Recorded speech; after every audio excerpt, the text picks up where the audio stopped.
Hey guys, it's Mike from Redeye Tactical. I wanted to come and bring you guys a video today on our new piece of equipment that we are now offering here at Redeye Tactical, and that is the outside the waistband backers. And we're very happy with these, and we're very proud to be offering these. So what will these do for you? That's the question that I keep getting from a lot of guys. What it does is it eliminates a process that we all loathe and hate. I know I hate bending holsters. Bending the edges, I just can't stand it. It takes so much time, and it's hard to keep it consistent, and it's hard to, sometimes it's hard to gauge, like, where should my bends be, where should my rivets be, where should all that stuff be. Well, this kind of takes a lot of that guesswork away. You don't have to worry about how far you're bending your wings on a specific holster. You know, do you have to have the angled belt loops because you bend them too far? A lot of those things are now null and void with these. So let's talk about these really quick. What are they? Well, they're made from HDPE, they're machined, and they come with a front and a back. They have reverse angles to them, so the angles that are here are the exact opposite here. The width on this from right here to here is the exact same on the top up here, the top point. So this is how they'll come.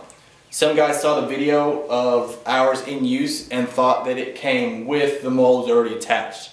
No, that's not the case. So then what you can do is you can take your own butterfly split molds, whether you get them from Tony at Multi-Holsters, DIY holsters, you're getting them from Conrad at Strong Side, or somebody else is machining them for you.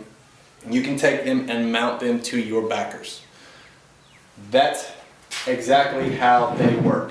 This is ours. These are permanently attached to our backers, and that's what we use to mold our holsters. Creates a holster just about like this every time, consistently.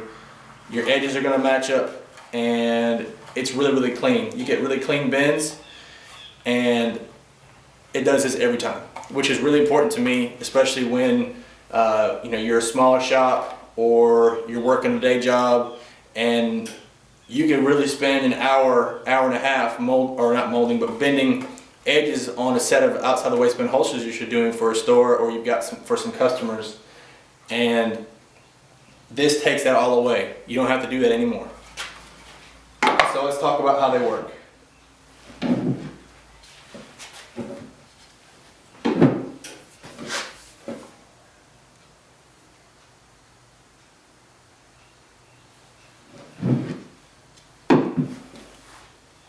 Okay, so what we've done is we have mounted ours permanently. You can actually go and mount them and then drill air holes like you would for use in a swift press, and you can actually cut the size down even more. So what I'm going to do is I'll just get a purple Sharpie, because that's what I've got right here. What you can do is, if I know I'm going to have the length from here to here is where my holster is going to be, right there. So that's the end of it. Then what I can do is I can take a bandsaw or a table saw and remove this 1.5 or 1.25 from the actual backer itself, and just clean the edges up with a sander or with the Dremel, or however you want to do it. You also can remove these once you get them also, so that lowers your profile. You could even go as far as to trace your pattern out after you've created a holster, and you're actually going to make a tracing template. You could make a tracing template and kind of actually cut out your entire holster from that if you wanted to, or the majority of it, so that you're actually able to minimize the size that this takes. These two, if you do not trim any, work perfectly in an HD 200 press. I've had no issues. They may fit in the smaller HD press. We'll be actually doing a set of these in a swift press later on, probably tomorrow. And I'll post a video of that or some pictures up for you guys to see that also in action. So you can mount these by drilling some pilot holes through them once you get your measurements where they need to be. And let's talk about measurements for a second. I forgot to cover that. What you want to do is you want to take a set of calipers. You want to take a set of calipers, and you want to measure from the muzzle end to the wing bend right here.